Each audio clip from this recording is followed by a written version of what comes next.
बिस्मिल्लाहिर्रहमानिर्रहीम। अस्सलाम वालेकुम। Welcome to Tani's kitchen. कैसे हैं आप सब लोग? आज मैं आपके लिए लेके आई हूँ बहुत ही मज़ेदार ढाबा स्टाइल फ्राई दाल माश की रेसिपी। चलें रेसिपी स्टार्ट करते हैं। यहाँ पे मैंने कढ़ाई में लिया 1 कप ऑयल। इसमें साबुत ज़ीरा ऐड करेंगे 1 खाने का चम्मच, और करी लीव्स यानी कि करी पत्ता लिए है मैंने 2 अदद, वो इसमें ऐड करके इसे थोड़ा सा 1 से 2 मिनट के लिए फ्राई कर लेंगे। फिर इसमें डालेंगे 1 खाने का चम्मच लहसुन अदरक का पेस्ट, इसे भी थोड़ा सा फ्राई कर लेंगे। और फिर डालेंगे 2 मीडियम साइज़ की प्याज, इनको मैंने बारीक काट लिया था। प्याज को इसका थोड़ा सा कलर चेंज होने तक फ्राई कर लेंगे। अगर आपको मेरी वीडियोस अच्छी लगती हैं तो जल्दी से मेरे चैनल को सब्सक्राइब कर दें।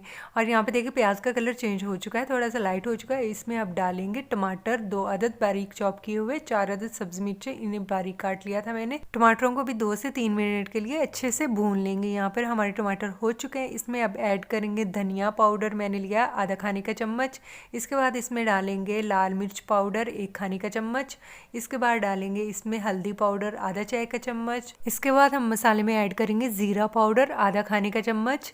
इन तमाम मसालों को अच्छी तरह से हम मिक्स कर लेंगे। 2 से 3 मिनट के लिए इन्हें अच्छे से भून लेंगे ताकि इनका कच्चापन दूर हो जाए। यहाँ पर मैं नमक डालना भूल गई, तो मुझे अभी याद है मैंने इसमें नमक डालना, तो मैंने 1 खाने का चम्मच इसमें नमक ऐड किया। आप अपने टेस्ट के हिसाब से ऐड कर सकते हैं जितना कि आपको पसंद हो। इसके बाद मैंने इसमें डाली है आधा खाने का चम्मच काली मिर्च। काली मिर्चें भी आपको जितनी पसंद हो आप अपने हिसाब से ऐड कर सकते हैं, या आप पर डिपेंड करता है। यहाँ पर देखें मैंने तमाम मसालों को अच्छी तरह से भून लिया। इनको इतना भूनेंगे कि टमाटर और प्याज जो हैं जो एक मसाले की शक्ल में आ जाएं, वो खड़े खड़े से ना रहें। यहाँ पर हो चुके हैं हमारे तमाम मसाले।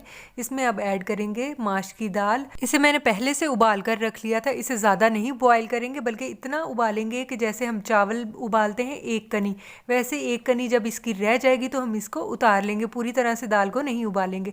यहाँ पर दाल ऐड करने के बाद मैंने इसे अच्छी तरह से मसालों में मिक्स कर लिया। फिर इसमें डालूंगी मैं 2 कप पानी। इसमें पानी ऐड करने के बाद एक उबाल आने देंगे। उबाल आने के बाद इसको हम ढक कर पकाएंगे 3 से 5 मिनट के लिए। इसे ज़्यादा हम नहीं पकाएंगे, मीडियम टू लो फ्लेम पर ढककर इसे 3 से 5 मिनट के लिए पकाएंगे। यहाँ पर देखिए 3 से 5 मिनट हो चुके हैं, दाल बनकर तैयार हो चुकी है। अब इसमें ऐड करेंगे बारीक कटा हुआ सब्ज़ धनिया। धनिया आप अपनी मर्ज़ी के हिसाब से ऐड कर सकते हैं जितना कि आपको पसंद हो। धनिया ऐड करने के बाद इसमें डालेंगे बारीक कटा हुआ अदरक। अदरक ऐड करने के बाद इसमें डालेंगे सब्ज़ मिर्चें, वो भी बारीक कटी हुई लंबाई में, इन्हें मैंने काट लिया था। 3 अदद मैंने सब्ज़ मिर्चें इसमें ऐड की हैं। फिर इसमें डालेंगे पिसा हुआ गरम मसाला आधा खाने के चम्मच। ये ऐड करने के बाद तमाम चीज़ों को अच्छी तरह से मिक्स कर लेंगे। तमाम चीज़ों को मिक्स करने के बाद दाल को हम ढककर 2 मिनट के लिए दम वाली आंच पर छोड़ देंगे।